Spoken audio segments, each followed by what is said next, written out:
Good evening, everyone.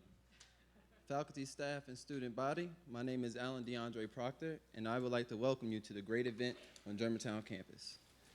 The Black Student Union and I would like to thank D. Watkins for his contributions and his efforts to illustrate the Black plight here in America. Without further ado, Joe Nate. Thank you. Thank you, Alan. We are really fortunate and proud to be co-sponsoring this event with the Germantown Black Student Union, and we really appreciate all your efforts to help us have this event be powerful. I'd like to welcome everybody to the Athenaeum Symposia. We are in our 12th semester, the 6th year of the Athenaeum Symposia, bringing to you lively and timely and stimulating topics. And before we begin, I'd like to thank those of you who have come regularly, and I'd like to especially thank our provost, Margaret Latimer, who is with us again tonight. Thank you very much. And the faculty who have encouraged their students to attend, and all the members of the MCTV and Germantown IT for making this program available online. In the audience tonight, I would like to recognize a special guest, and she is Justine Fisher, who is the artist of the art exhibit in the foyer of Globe Hall. And the title of her art exhibit is Open Season Social Memorials, and she has told me that she'd be willing to answer questions about her art after the talk by D. Watkins. And as you can probably tell, they are life-size portraits of people such as Freddie Gray, Jordan Davis, Trayvon Martin, William Wingate, and Sandra Bland. And they're right in keeping with the theme of tonight's talk of social justice. So please, once again, thank you, Justine, for your fabulous art.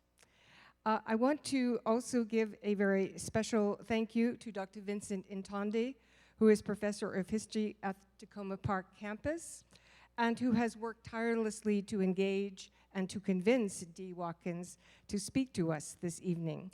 We are very grateful to Professor Intonde, and here he is.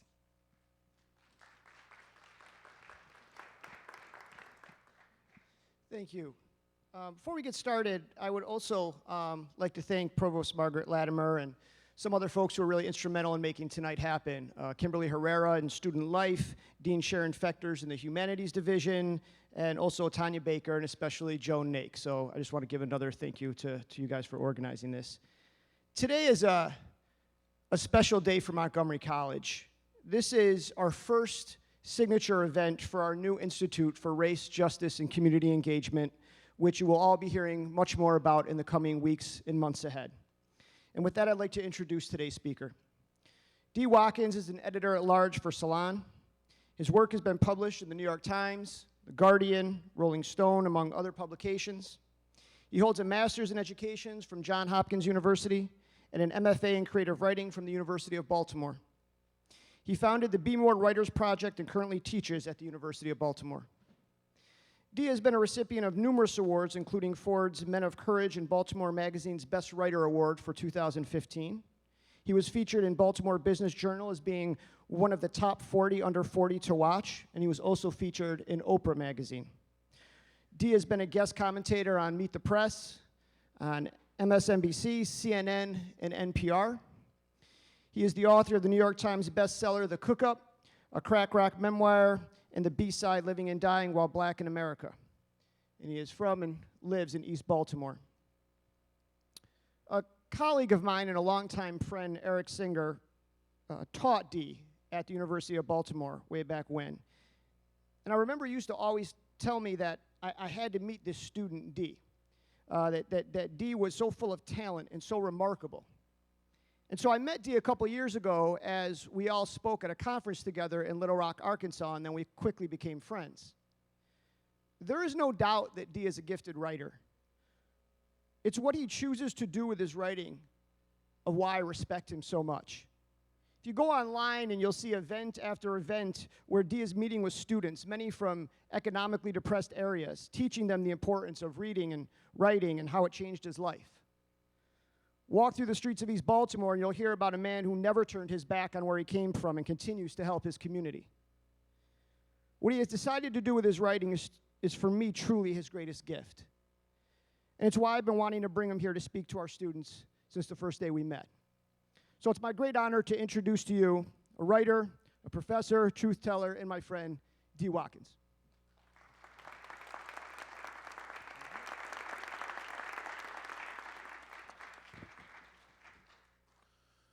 One more time for Professor Ntande for saying all of those great things. It's all made up. No, just a joke. One more time for Justine and her amazing artwork. It's so beautiful. I was so inspired when I walked in. It was great. And any mentors in here? Mentors? No mentors? Clap it up for the one mentor in the back.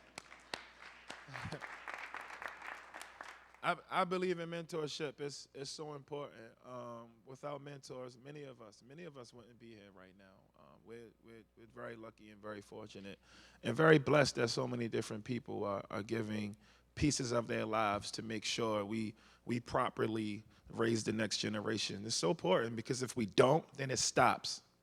Some of us are lucky enough to have family members and friends who are able to see our talents and nurture them, and some of us don't. So with our mentors, there will be so many lost people. Mentors saved me. I'm literally standing right here because of a few great people who believed in me. So lately, they say, you as you get older, you become your parents, and I'm turning into my grandma. Not physically, but I find myself people come to me with problems sometimes, and her quotes, they just come. So it's like she's speaking beyond the grave, and she's still inspiring me to this day. She's been there for like 15 years. I wrote a couple down. I want to share them with you. One is that fear and faith can't live in the same space. You have to be able to get out there and try to accomplish those things that you dream about. And sometimes you're going to fall, but it's okay, because there's no such thing as failure. These are all learning experience. That's not grandma. That was Miles Davis, but, Two, when you lost, every direction is right. So try something, Every direction is right when you lost. So try something. It's not that hard. But the most important thing she ever told me is something that makes it into my work, and something that's just, it's a part of my life, is that you are never supposed to look down on a person unless you are pulling them up. Never look down on a person unless you're pulling them up. You never know who that person is, and you never know what they can offer and their talent and their skill sets. And again, without mentors pulling me up, I wouldn't be able to do, some of the things that I'm lucky enough to do today. So I'm going to read like one chapter from both of my books. Both of them are really quick, just to give you an idea of some of the things that I write about. This is a piece of the introduction from the B-side, and we'll talk about this.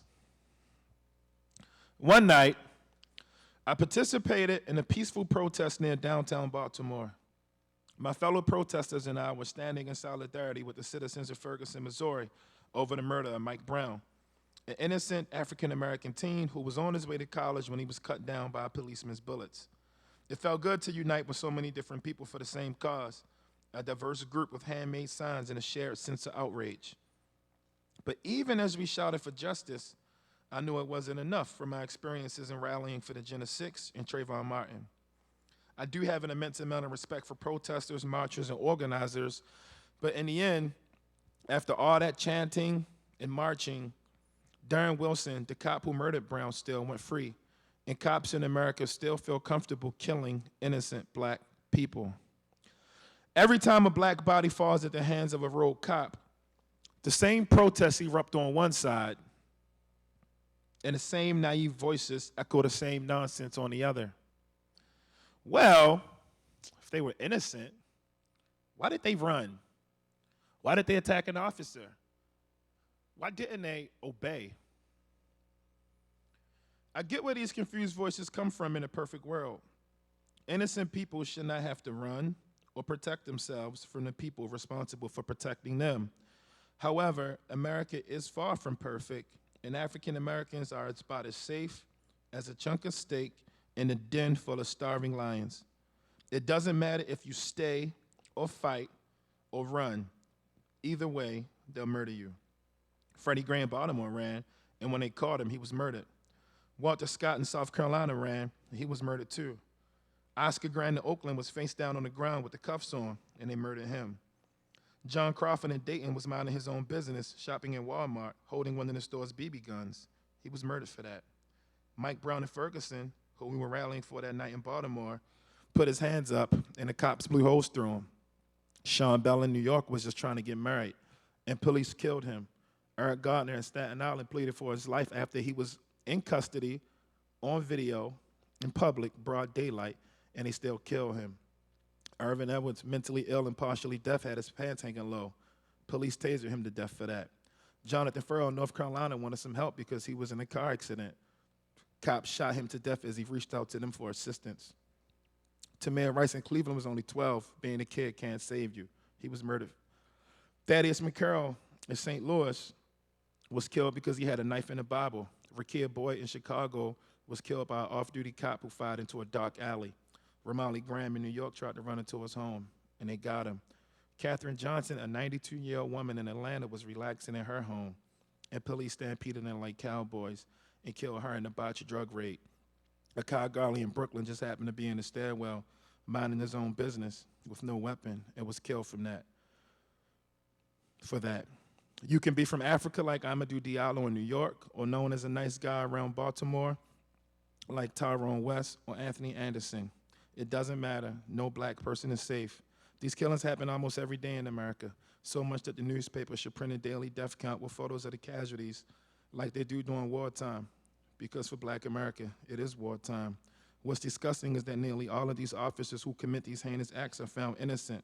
Many aren't charged due to the various versions of the Law Enforcement Officers' Bill of Rights that exist in every state.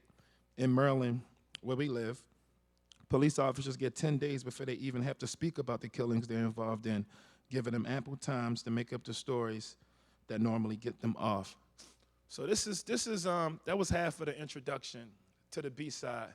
And it just, to give you some backstory, when I put this book out, I was done with protests. Like I was done with protests, and all of these things, they kind of tie into like the same day. So Freddie Gray's murdered. Freddie Gray was taken to the hospital where he died a few days later. Baltimore explodes. And I have a friend, a young friend. He's full of energy, and you know, he's talented, and he's a great speaker, and he kind of came alive during the Baltimore uprising. He decided that he wanted to dedicate his life to activism. And he's a great kid. He's very intelligent, and you know, he went from going to parties and hanging out to everything was a protest. You know, it's like gas prices go from $2.50 to $2.52. He's like, yo, we got to protest.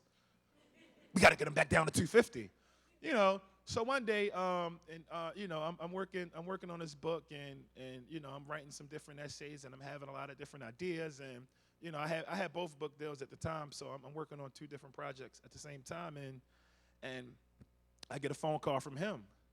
So, you know, at the time I was also on like the health kick. I was trying to get into like healthy foods and all that. So I have like cereal for Trader Joe's, and, you know, like almond milk. You know, I had like, you know, I purchased these things. And, you know, I had them set up and, you know, like color coded, and I was trying to, you know, get my life together. And he calls me up, and he's like, yo, wear all black and meet me on North Avenue in 15 minutes. Click. So, you know, I'm older. You know, this guy's like 22, you know, and at the time I'm like 33 or something, and I'm like, yo, why is he talking to me like this? This is crazy. I'm older. So, I mean, you know, my adults know. So, you know, so whatever, I pour my cereal in a bowl, and, you know, my phone rings again, and he's like, yo, where you at? I said, that was like 2 minutes, but wait, what's going on? Look, man, we about to go do this protest, man. I need you to meet me on North Avenue, man. I need you to meet me down there ASAP. This is very important, right? So wear all black, meet me in 15 minutes. He hung up again. So, you know, I'm like, okay, whatever. So I pour my milk in a bowl, and you know, 'cause I didn't eat and I'm hungry, you know, and I'm a writer, so at the time my budget was real slim, you know, like model slim. So, you know, I had to be careful with my money and all that. So, you know, I'm eating my cereal. So he calls back again. And this time I cut him off and I said, yo, what's up, man? What's going on? So he said, they're building a kiddie jail. We're gonna lie down in traffic, wear all black, and meet me in 7 minutes. I said, no, man, I'm not coming. So he said, you write all of this stuff about what's going on and these struggles, and you can't come in, and he goes on a rant. And by this time, if anybody knows anything about Trader Joe's cereal, I put the milk in 2 minutes ago. You have like a 1.5 minute window before it's soggy. So now I just wasted like $7.65 in cereal. So now I gotta hear this out. They're building a kiddie jail. We want you to wear all black. We're gonna get together. We're all gonna lie down in traffic. I said, bro, for one, if we lie down in traffic, why would we wear all black? Like, you know, like it doesn't really make any sense. But beyond that, and I was aware of the story, and I knew about this jail, and I knew what was going on. You know, I knew what was going on. So I said, look, I'm like you.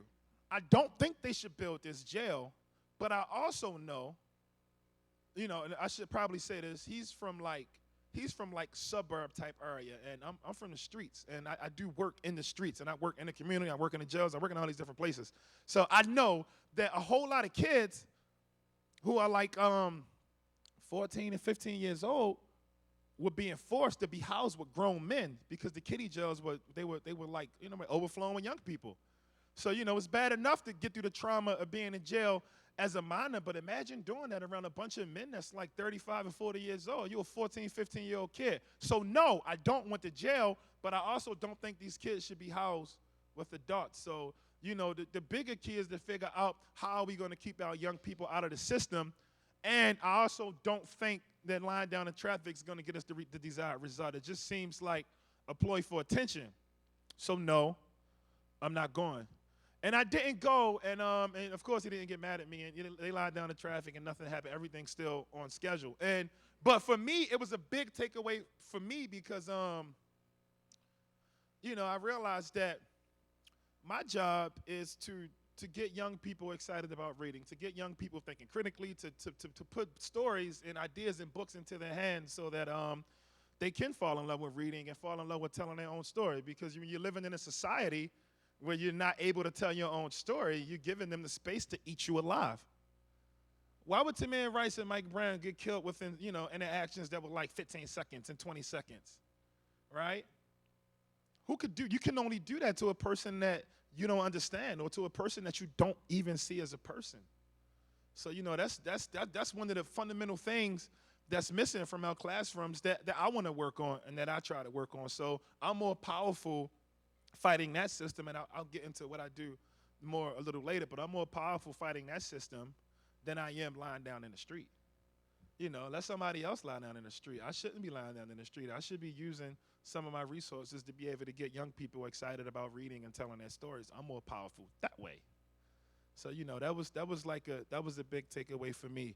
I'll tell you something, you know, a little bit about what I'm doing now, and then I'll get into my own personal story. So right now I have like 30 jobs. I do these talks all over the country. I actually just got back from Cuba last night, which was cool. You should go. You guys should get over there. But I do these talks all over the country. I'm developing a TV show with A&E. I've been going down to that I'm going to host. I've been going down to Ferguson a lot because I'm working with Mike Brown's family on a project, potentially a film. Editor at large for Salon.com. Teach at Johns Hopkins University, context of the urban child in the Graduate School of Education, but then I'm on staff at University of Baltimore teaching creative writing courses. So, and I get to, you know, publish in a lot of different places. So I'm very lucky and I'm very fortunate, and, you know, I'm very blessed. And it wasn't always like that. So, you know, I'll give you like the first chapter of the cook up, and I'll talk about some of these things. Everybody's good, right? Okay. Technology makes things disappear. Like, we used to carry books around, and we used to have records, and now I don't even know where music comes from. It's like stored on a file somewhere in space. Like, You know, it used to be like, at least, it used to take up space on your phone. Now it's like in these clouds and all of these different places. It's so interesting. So this is the first chapter of my book, The Cook Up. I saw bullets rip through the faces of adolescents. I saw mothers abandon their kids. I saw fathers go out for milk to never return. I saw kids turn into killers. Cops steal, and grandparents raise infants around here. I saw kids slap spit out of adults. I saw the devil. I saw a guy shake a guy's hand before whipping out his gun and making that guy put his hands up. We go through midlife crises at 15 around here. I saw friends kill friends. I saw friends kill friends and then attend their wakes. I saw teachers tell kids they die like their parents or siblings. What does hope look like? I saw shot dudes in wheelchairs be shot again while they sat in their wheelchairs. I saw colostomy bags burst, guts spill, brains on the curb, brains by the car, contusions, limbs knocked off, faces rearranged, and flesh chunks. I saw flesh sizzle like menace steaks. We all self-medicate around here. I saw murder after murder after murder. I smelled murder. I saw barefoot families. I saw drug money by churches. I saw hoop dreams spark and fade. I saw all types of dreams spark and fade. I saw house raids. I saw families evicted. I saw AIDS spread. I saw thousands made and lost right in the middle of a place where cops enforce, terrorize, and collect. I saw it. I saw it all. So that's East Baltimore. That's my social context. That's what I'm from. That's my idea of what normalcy is. To a certain extent, you know, there's a lot of love buried in between some of those harsh things, but you have to let people know what they're getting into before they actually open up the book, because they need to know the reality. Again, you have to be able to tell your story so people can understand your perspective and where you come from. We all have one. Mine really started for me basically when me and my brother left home. I was 12 and he was 17. And he was a slick guy. He was talented. You know, he was funny. One of those guys who never really said too much, but when he opened his mouth, everyone was going to laugh or nod in agreement. He was a popular guy in the neighborhood. He was a drug dealer, and everyone in the neighborhood wanted to be like him. Every woman wanted to date him. You know, out friends' moms. Like, you know, you 18 soon, right? You know, they all you know they all had their calendars marked off. So they had a lot of love for him, and I wanted to be just like him. So if I'm going to be like him, then I have to get out there on the corner, and I have to participate in the drug talk. So, you know, I would come outside when I was 12 years old and 13 years old, and I would roll my sleeves up, and I'd be like, yo, what's going on out here? And he'd be like, go in the house. You know, like, this isn't for you. You're not a tough guy, and you're not, you know, you need to take this opportunity, and you need to be the first person in his family to go to college. Nobody else went before. You know, you need to actually go. And I would say, well, you're not in college. How can you tell me to go to college? Like, and, you know, he would say, because I'm telling you this, you know, I don't know all the answers, and I don't know everything, but this ain't it. This is not it. So at first I didn't get it because, like I said, everybody wanted to be like him. And then some of my friends, you know, when we was turning 14 and 15, they started mixing in with different crews, and they started selling drugs too. And then I saw the reality of what my brother was talking about. I had friends that were like 15 years old, 16 years old, working like 80, 90-hour weeks, and they really didn't have the money to show for it. I would ride down the street on the dirt bike. Look, y'all want to go to the parks and you want to go ride the dirt bikes? I can't. Got to sell 250 pills if I want to go to school tomorrow. I would come on the block like, yo, I just met this girl Tasha. She got a sister. You trying to go to the movies? Oh, yo, I know her sister. I like her, but I can't go. I got to work. I got to finish my shift.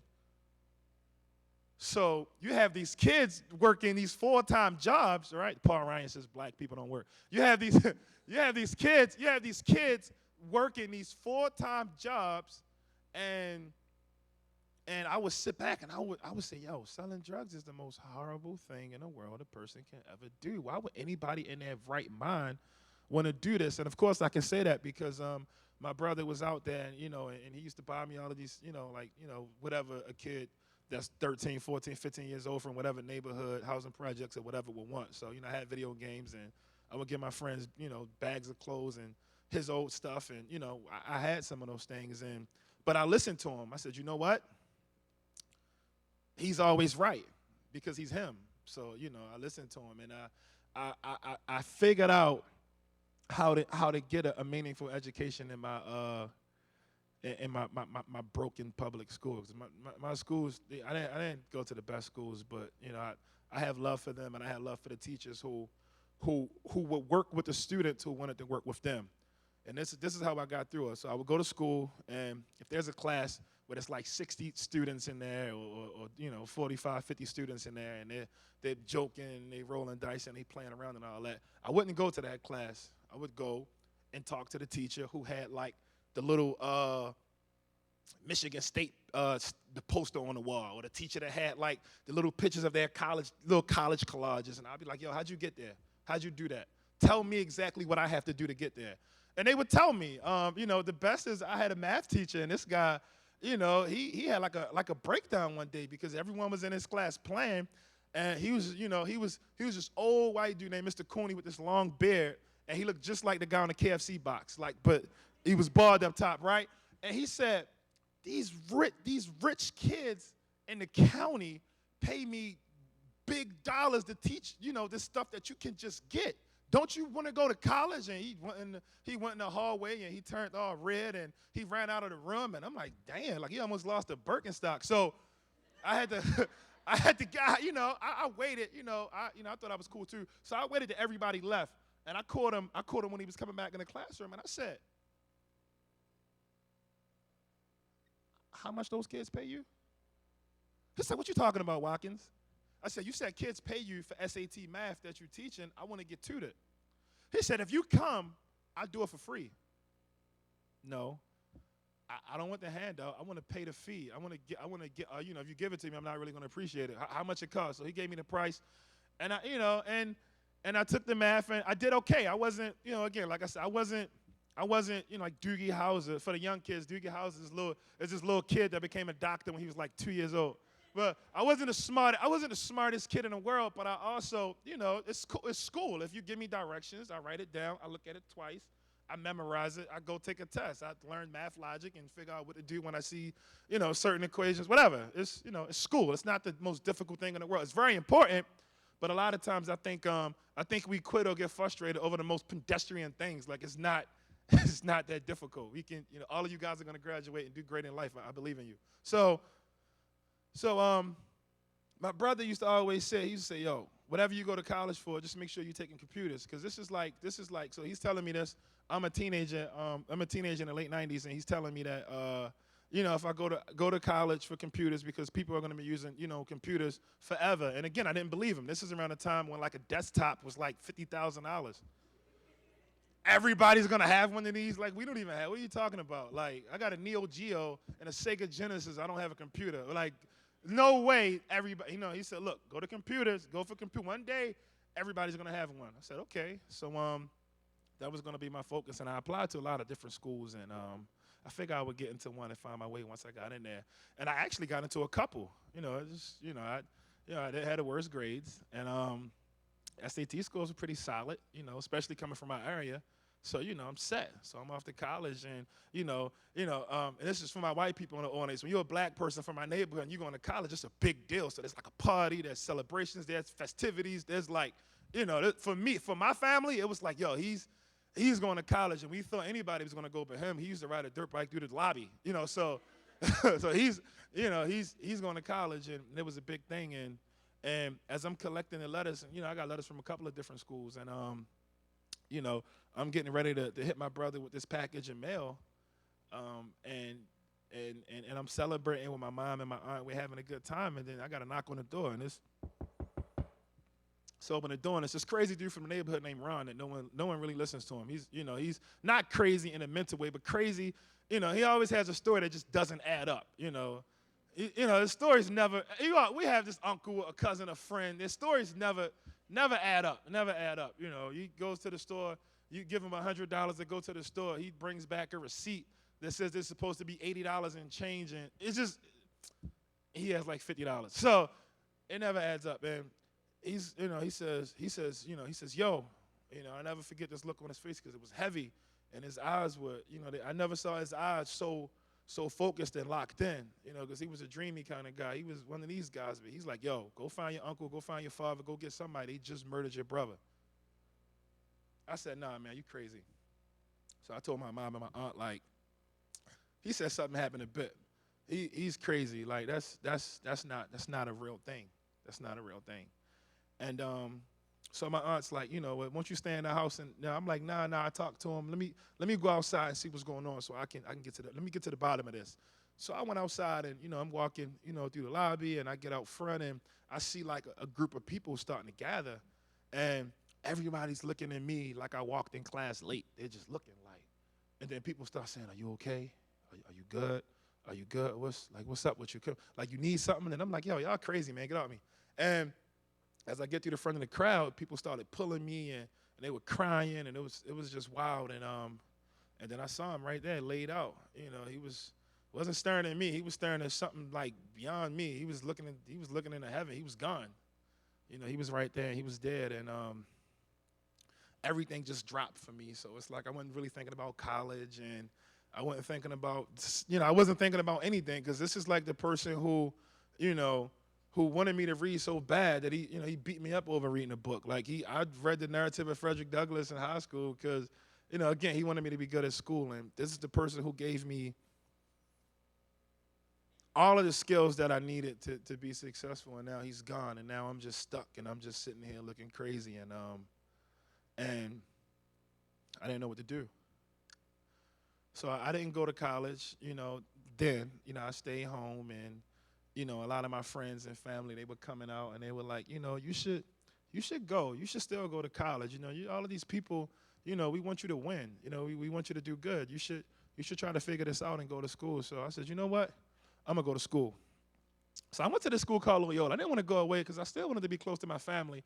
But I went to this school, Loyola, and it was interesting because where I'm from in East Baltimore, the neighborhood is like 750% black. Like, it's so black, even the white people are black. Like, I'm not even joking. Like, it's like white people named Tavon. It's like, yo, it's crazy.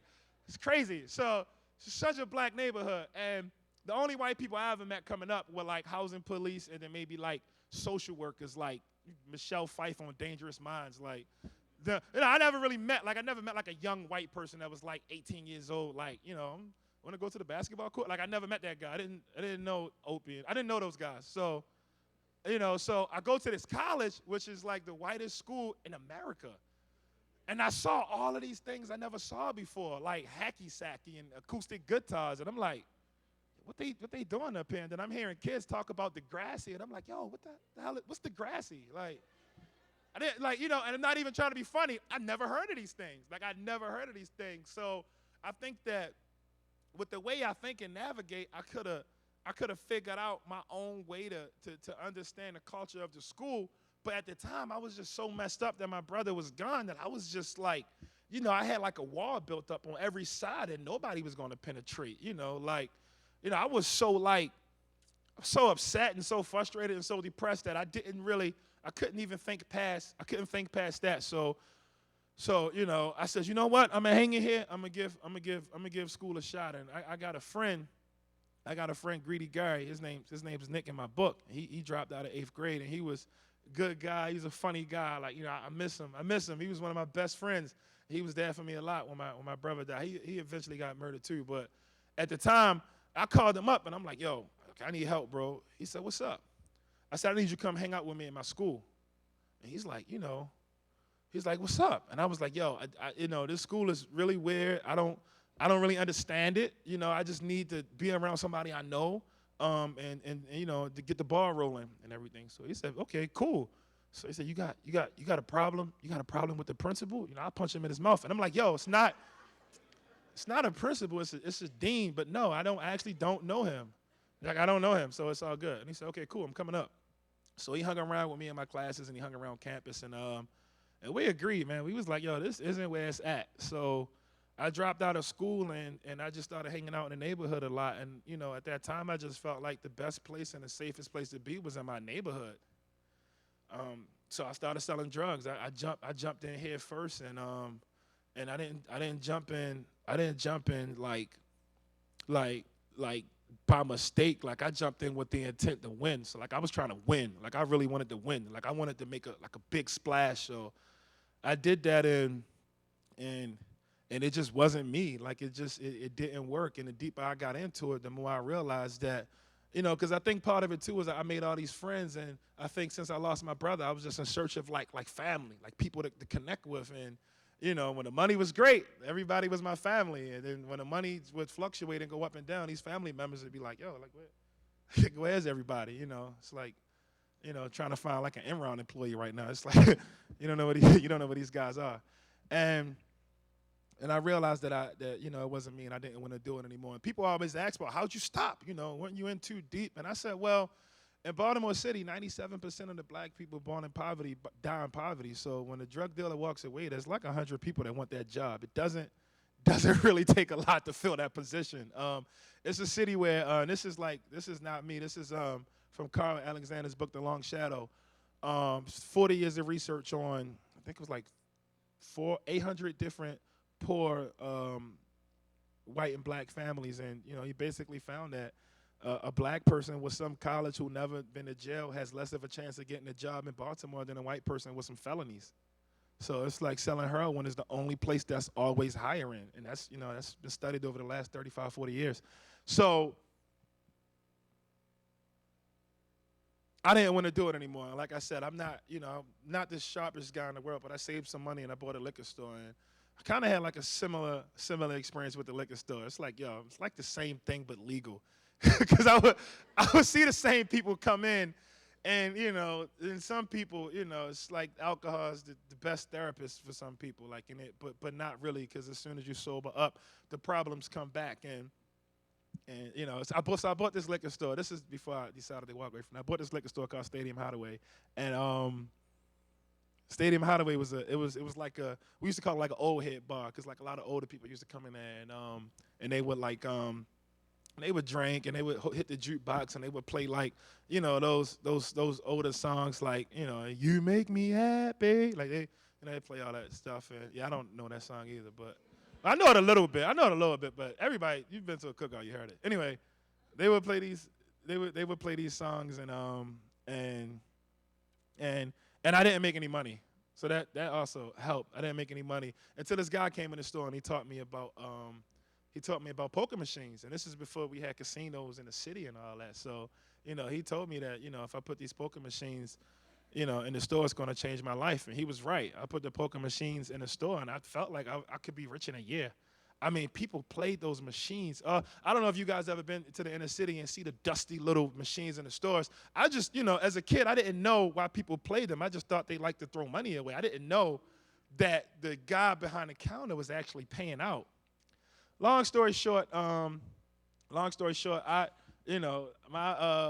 the woman who was working behind the bar called me one night, and she said she needed like $3,000, and I was like, this is like my first week with the machine, and I said, that's crazy. I don't even have $3,000 on me. Like, tell them they got to come back tomorrow. And she's like, nope, they said they're not leaving until you bring the money.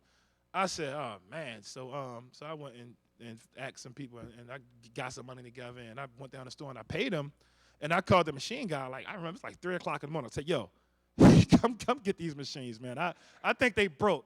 So he comes to the store, he opens the machine, and it's like $16,000 in there. And I'm like, yo, this is like. So I'm thinking like, so the capitalist in me is like, yo, this is like, I'm like Warren Buffett's cousin. But when I started spending time in the store, I saw that, how destructive they were. And one night, I was like putting some stock away, and there was a woman, and she was playing the machine, and she had like a housekeeping uniform, like she worked in a hospital or something like that. And when I came out, I looked at her, and she looked like she was about to cry, and I was like, yo, Pat, like, what's wrong? And she said, I worked 80-some hours, and I put my whole, $800 or whatever in this machine. This machine beat me bad tonight. And I said, what?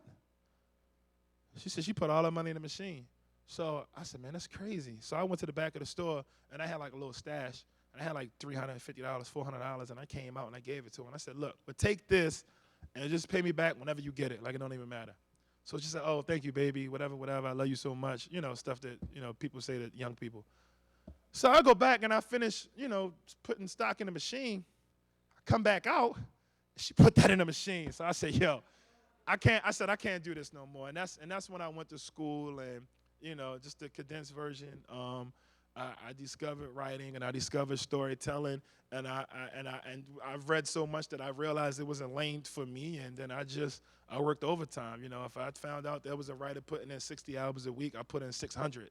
If I found out there was somebody that's reading, X amount of books a week, I had to work extra hard because I had to make up for all the time I lost, and that's my story in a nutshell. Thank you. So we can, sorry, I tend to blabber, but we can open it up to questions if you guys have any, want to talk about anything I do now with literacy programs, or basically whatever you guys want to talk about. I have some insight. I know how to navigate this world a little bit.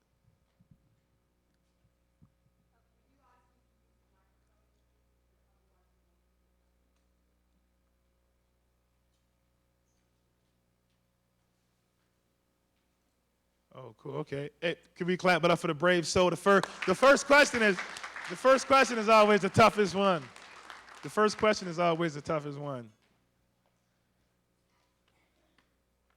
Thank you. I'm not sure if you already talked about it because I showed up a little bit late, but can you explain about some of the programs that you're involved in that are actually benefiting inner city kids in Baltimore and all over the states? Oh, thank you. Yeah, so in Baltimore, I started the Be More Writers Project, and what we do is we train young students in high school to be journalists. So these young people are now controlling the narrative. Instead of reporters coming into their neighborhoods and telling the bits and pieces of the stories that they can only tell from spending 5 seconds in a place, you have people coming from the neighborhood, writing these stories, and getting paid to publish them. So, that one has gotten off to a slow start, but it's picking up. We're about to get some major funding and be able to just blow that program up. And I'm so excited about that one because it's just important. When I was a kid, journalism wasn't an option. Like, I didn't know a journalist. I didn't know a college professor. I didn't know a person who worked in television. And I've done all of these things now. So while remaining, and I'm accessible. So, like, I feel like it's my responsibility to share these skills with young people, and it gives them something else to look forward to. I also partner with places like Hooks for Books in D.C. and Baltimore Writers in Schools, and we donated thousands of copies of both of my books, the Cook Up and the B-Side, to schools all over the Baltimore, D.C. area. And the cool thing in my deal with them is, like, if you help me raise money to donate these books, I'll go into the schools and teach workshops for free. So some of the pictures, so. Thank you. It's a lot of work. But some of these, I get to go into the schools and I get to teach workshops for free, and it's fun. Like, it's great because, again, when I was a kid, I actually thought I hated reading. I thought I hated reading. I live in if I'm living down the hill on Ashland Avenue or Somerset Housing Projects or Lafayette Housing Projects, and I'm seeing all of this wild and crazy and amazing stuff, and then I go to school, and the only book you have for me is, like, just the Huckleberry Finn or something. No disrespect to Mark Twain or anybody, but, that book may have worked, 50 years ago, but not for my generation. Mark Twain didn't have, the guys, they didn't have Air Jordans and girlfriends and, like, I couldn't really, that journey, it wasn't a journey that resonated with me or any of the young people from my neighborhood. And then a lot of depictions of black people in those books were like slaves. So it's like we living in an era of being flashy and gaudy and showing off the things you have. I don't want to see the only depiction of the person that looks like me is just a slave who only knows, like, who's monosyllabic and like one syllable words. Like, I'm not, it didn't speak to me. So, I feel like it's very important to give young people books that speak to them. You want to see bits and pieces of yourself in a story, because if you don't, it's like you're being taken out of the game before you even get a chance to play. You got little girls reading books and nobody in the book looks like them. And when people see something in print, it becomes a definitive rule, universally accepted. So, like, whatever that definition of beauty is, you got to own that. Whatever that definition of intelligence is, of religion, it's in a book, so you roll with that. And if you don't, none of those things are a part of your social context, you could potentially feel like you hate reading too. And reading is as important as water. If we're not reading and growing and sub-vocalizing and developing these complex thoughts, then we'll be doomed to live a life based on somebody else's thoughts and won't be able to achieve the things that we can actually achieve. So that's I have another question for you. okay. Cool. When was the first time that, I'm wondering how to phrase this, first time you realized you were black? I just missed a podcast recently about it, so I wanted to hear your take on it. The first time I realized I was black, I think I was playing Little League. I was playing Little League baseball. I was playing because Little League baseball was like my only experience with white people as a young person. Because like I said, my neighborhood had no white people, but there was this guy, and he came and got a bunch of kids from the neighborhood because his team wasn't doing that well down Patterson Park.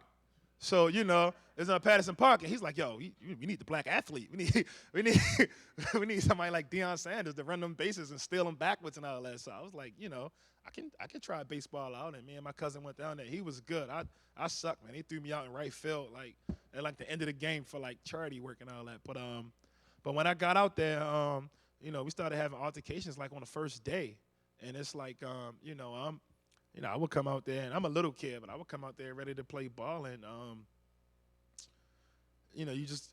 we got dirty looks, and some people they said some words to us, and it wasn't really like a good situation. So that's the first time I realized I was black, but it also didn't have like a big impact on me because anybody here from Baltimore? Anybody from Baltimore?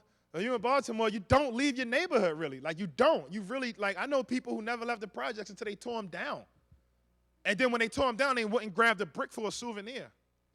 And I'm not even joking. Like, my grandmother grabbed a brick to keep forever. You know what I'm saying? So it's like people don't leave their neighborhoods. And so I didn't really get that next big shock until whatever little times I've been ran through the system. And, and then when I got to Loyola was like the big thing for me, because Loyola was like, yo, there's a whole other Baltimore that you were never supposed to know about.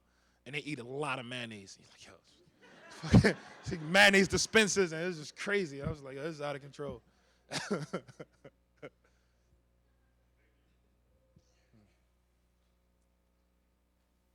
I know you commented about how you're supposedly done with protests, or you're kind of in the way of advancing civil rights. You want to put yourself in a place where you're more powerful. Growing up in this county, I feel like the focus on civil rights and the focus on, I would say, the coverage of the civil rights movement was more focused on Martin Luther King, the way I learned it in my youth. Mm-hmm. And as I grew up, I learned more about, I guess I could say, less socially acceptable trains of thought. Like, we don't cover as much of the viewpoints like Malcolm X, by any means necessary, that sort of thing. Would you articulate an opinion for me of if one had to go out there and protest, like in the context of modern protests, like Black Lives Matter and all that, do you think there's a more right or wrong way of doing it? And how do you feel like that compares to the different camps that we had? So one thing that I do is I do think that protests can be important. I just don't think it's important for me. I don't think that's where I can be most powerful. Some people feel most powerful when they're marching in the streets, and that's a beautiful thing. But I think that, for me, I feel like I do a lot of work around books and literacy and teaching people how to read and, trying to get good books to schools and, not just my books, but other books too. That's my thing. I know other people that do work with financial literacy, teaching people what to do with money once they make it, how to take a dollar and make it flip and all that. And then I know other people that do the same thing with nutrition, like the people who taught me about almond milk. We was joking earlier. We joked about it earlier, but I'm like, I didn't even know almonds had nipples. Like, this is crazy. So it's like all of these different people are important. If you want to change the world, it's never about one person controlling the narrative and speaking for everybody. You don't have to be a voice for the voiceless. Just pass the mic. I know I'm not the only person. I don't want to try to get in front of a stage and give my ideas to a million people, because that's not fair. I can work with a small group of people. I can help them. If Freddie Gray was alive, Freddie Gray can walk up to me and be like, "Yo, let me hold $20." If he was alive, he can come up to me and say, "Look, how do you fill out this resume? I'm trying to get a job." I'm powerful in that way. I'm not powerful. If I talk to a million middle class, rich, white and black people in a big audience, and I come and I give, fire and brimstone, and I give this wild speech, and everybody's crying, and women are fainting, and kids are, and then everybody goes home, then what's the point? So it's like, for me, I like to think, if you want to help and you want to make a difference, get in the community, figure out what people need, figure out what the void is, and work that way. And that has been the best thing, because I know a lot of people who are like celebrity type protesters or and that's a real thing. Celebrity type protesters or celebrity activists and all that, but they don't care about people. They don't even know any people. How you got all the language in the world on what needs to be done in this country, but you don't even know the people that you're speaking for. And the people who you're speaking for, they never heard of you. You just popping on the internet and MSNBC, but you don't know anybody. You don't know anybody. I was talking to this guy on CNN, and I was like, you sound stupid. What are you talking about? Who hired you? How did you make it to television? This is why TV is dead. Like, I really had to go off on this guy. They had to slice the interview up. Like, it was live. They cut it. They came back. I didn't, just shout out to Aaron Burnett. I've never been back. Like, but at the end of the day, like, come on. Like, there's people out there, okay, so I did a speaking gig. I think I was like in the Midwest somewhere. And this lady she came to the microphone, and, she seemed like a nice lady, but she's like, well, I'm just a nice, I'm just a white woman from Seattle with a big heart. And I said, okay, cool, it's like, it's good. And she said, I care about these issues and I want to help, and I'm listening to her, and, I think she was sincere. She said, well, I don't know what I can do, but I took pictures of Ferguson and I published some, and I took pictures of the Baltimore uprising, and, I published some, and I don't know how I can help. And I said, well, maybe instead of taking pictures of people in pain, you can pull some of them aside and teach them, how to work one of them $5,000 cameras, and tell them that, you can actually be a photographer. This could potentially be a profession for you. Show them something different. Doesn't really take money, just a little bit of time. A little bit of exposure goes a long way. That doesn't make her a revolutionary activist that marched 30 miles, but she's powerful because guess what? She showed these kids a reality that never came to them. She was accessible. She shows them the skills. Now these kids are going to grow up, and they could be shooting for ESPN or the New York Times or something, and it's that simple. So I find more value in that. Like, that's my thing. And I don't, again, some of my best friends, they love to protest. Like, they, before they all of their shoes have holes in the bottoms. They love it. And that's good for them if that's what they like. But I just feel like if you really, really, really want to make this country a better place, there's so many different positive things we can do.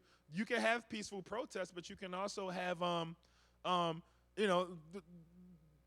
seminars that help people find employment or entrepreneurship or what to do with money or how to actually create this wealth, and you can start to hire some of the people that are locked out of the system. Like, there's so many different things you can do to make a difference. Not protesting is just one thing.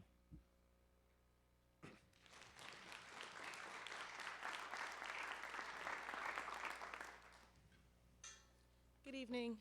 So my question is, you had a kind of stop and start when it came to college. I wanted to know what you majored in undergrad and what kind of took you towards education specifically.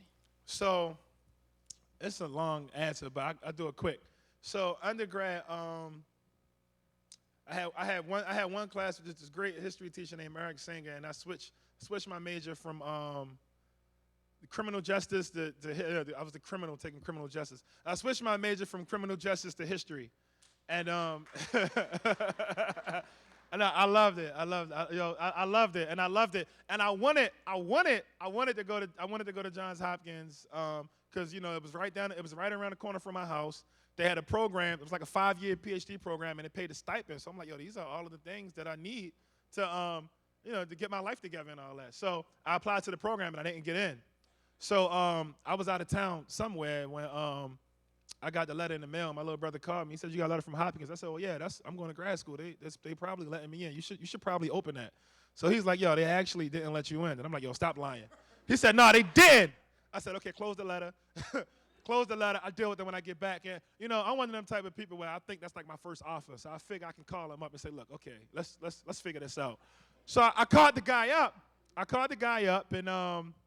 And I said, I said, look, man, I got a letter in the mail, and, I think you guys are making a horrible mistake. So he said, I remember your application. You should come in. Let's talk about this. So I met the guy on campus, and we had a great conversation. And he said, well, young man, if you would have put these things in the application, you would have had a better shot. Your essay and the stuff that you presented was just horrible. Do you know it's only it's like 11 slots a year or something like that, and people apply from every planet. Like they had like 2 students from Mars. So so I said, look, man, I'm in a really, really weird place in my life right now, and if I don't go to school next semester, I don't really know where I'm gonna end up at, because I really didn't know. Like I was really, another one of my friends, my friend I mentioned earlier had just got murdered, and I was just like getting back into the same cycle of just trying not to go crazy.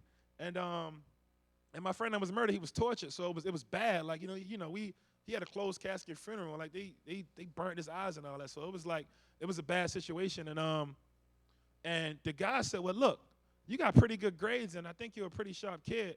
He said, why don't you just hang around campus, work with one of these professors, and we'll try to get you into the program next year. And then I was like, well, I probably, I need to do something, man. Let me think about that. And then he called back and he said, I can get you some scholarships to go to Johns Hopkins School of Education. And I said, yo, that's crazy. I actually want to teach.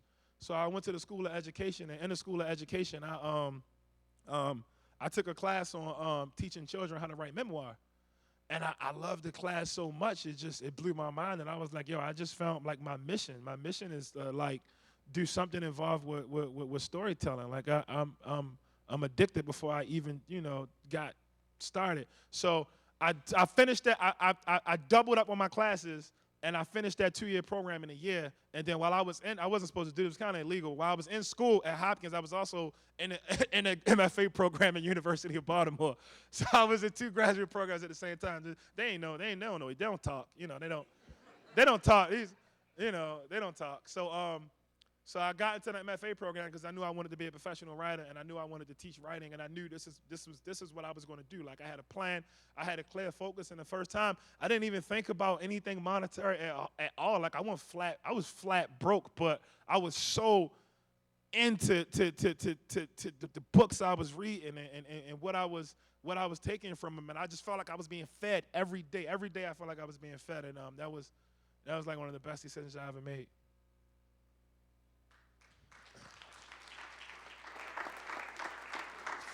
I actually have 2 questions. When you talked about Freddie Gray in your book, can you explain, like you said in your opinion, that Freddie Gray was killed by the police, but can you explain to everyone how Freddie Gray was already, I shouldn't say dead, but he was already broken from a broken system, from a broken school system, because too many of the black and brown boys and girls go from an overcrowded school to an overcrowded prison. Can you explain how Freddie Gray died from not realizing his full potential? And how do you feel about the Horseshoe Casino, those people who are spending their hard-earned money in the casino for a hope that they will never get? So first, thank you for that. You kind of answered it too, but thank you for that. That's great. So I know I asked you guys to clap, but now can we boo the casino? Can we get a boo, boo? And this is why. The casino was supposed to bring money for schools. They're about to lay off 1,000 teachers and central staff members. 1,000. Classroom sizes are about to double. Schools are about to close. So kids who couldn't get inspired in a classroom in 2017 with no AC is about to be in their classroom double the size with no AC in 2017. Where's the money from the casino? Every time I walk through the Horseshoe, it's wall-to-wall people in there. There's people glued to the slot machines, fingering the little screens, glued to them. So my next big thing is like, what are you doing with the money? It's like, what are you doing with the money? What happened to money for schools? Why is it always, when you need the community to approve something, you tell them what they want, and then when it's time for you to do your part, they disappear. I think the casino's horrible. I think they're horrible. I think,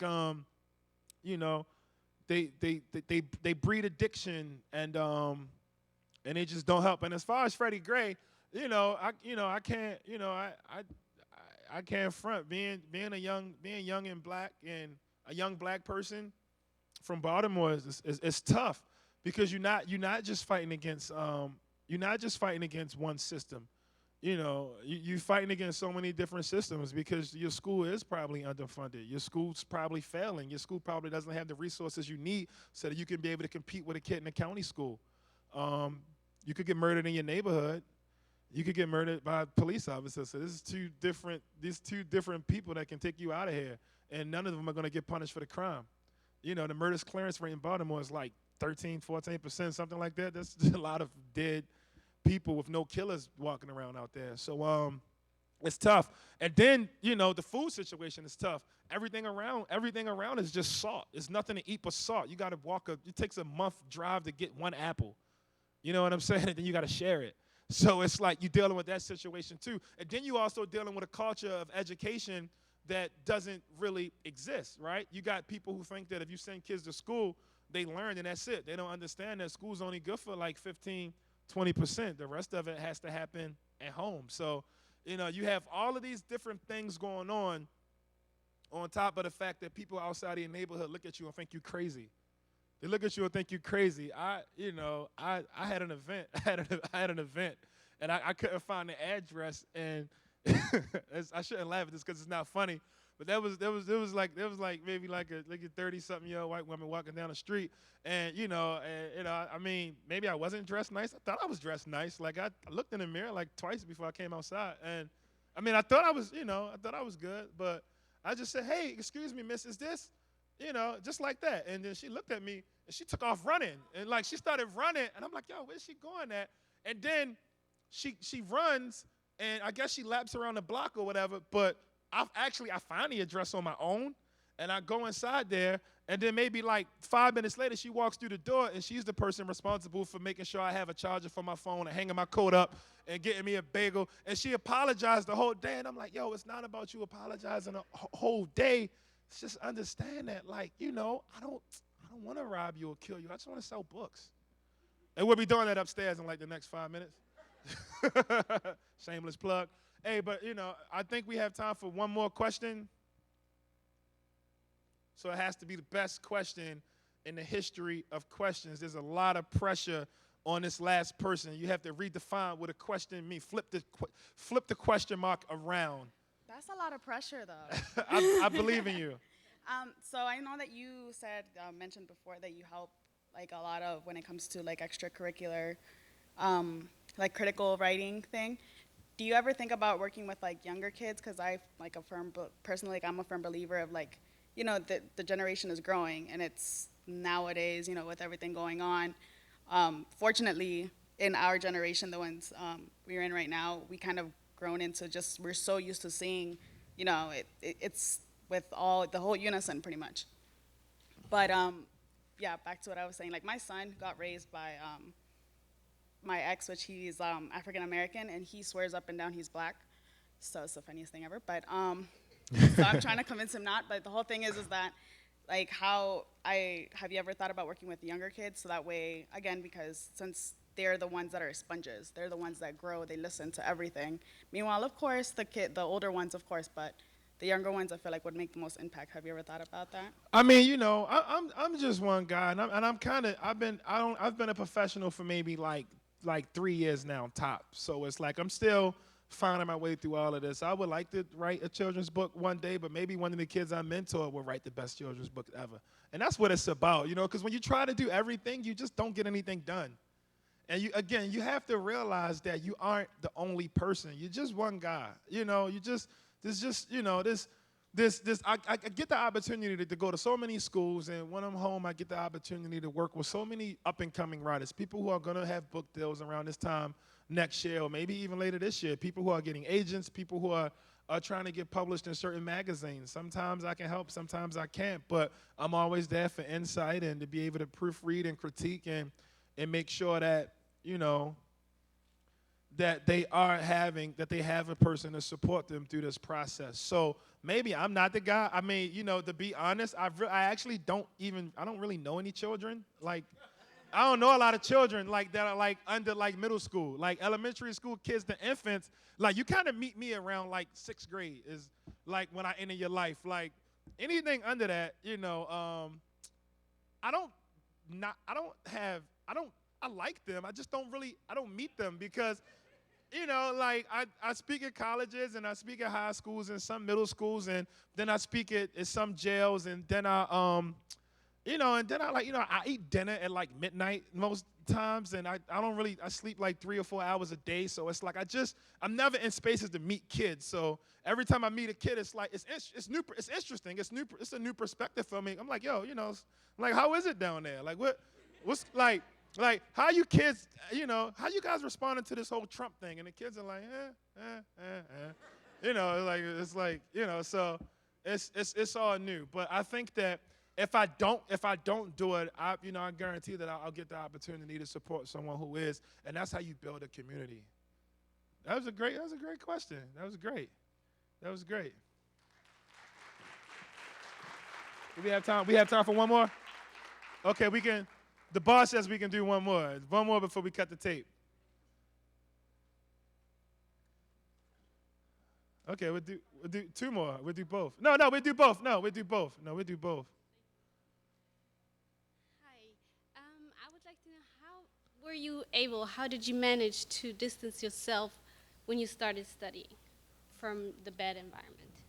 I actually didn't. I mean, as long as I'm alive and I'm living in the state of Maryland, I'm gonna live in East Baltimore. Like I am. Like I feel like, one of the things, a false narrative that we put out there, and maybe I'm even semi-guilty because how I start my book, is that it's not all bad. Like the best people, the funniest people, the most creative people I met are in my neighborhood, and we probably all feel that way about our neighborhoods. We love the people in our neighborhoods. So I feel like I'm not outside of that. I'm a part of that journey. I just found a different way, and I gotta share those skills as much as I can.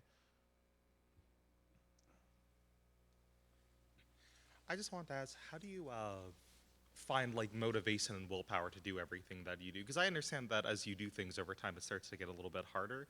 So how do you personally find ways to like motivate yourself to keep on going and to help more people? When I get frustrated or burnt out, like I get emails from people that say that something that I worked on or something that I did or some way I helped them had changed their life. And some of these people are at their breaking point. Some of these people are like 13 years old. Some of these people are just like, they're telling me I'm doing something that's helping them do what they want to do. And as long as I don't feel like I'm a leader or like some type of super giant. I'm just a servant. Like I work for I work for y'all. Like that's why I said I like when people ask questions, and I try my best to not hog the mic and all that. But I'm still even learning my timing with this. But I work for y'all, so it's like that's my job. That's what I'm here for. And if people are growing, then I'm doing what I'm supposed to be doing. Thank you guys a whole lot. I meet you upstairs.